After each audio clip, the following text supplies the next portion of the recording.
ইন্না ফিল জান্নাতি লিবাবান ইউদআ রায়্যান,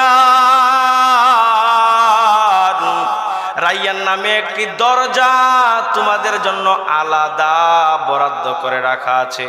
ইউদআ লাহু লিসাইমুন, আমার আল্লাহ তাআলার পক্ষ থেকে রমজানের রোজা আদায়কারীদের জন্য এই দরজা দিয়ে ঢোকার জন্য তাদেরকে ডাকা হবে।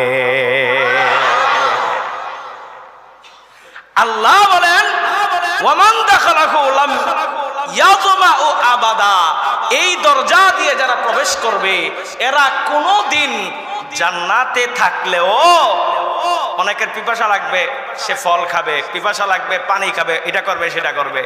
আল্লাহ বলেন এই রমজানে যে তুমি রোজা রাখলা, পিপাসার শিকার হইলা, আল্লাহ বলেন এই দরজা দিয়ে ঢোকার পরে জান্নাতে অবস্থানের পরেও কোনোদিন তোমার পিপাসা লাগবে না। আল্লাহর পক্ষ থেকে বান্দার জন্য ঘোষণা।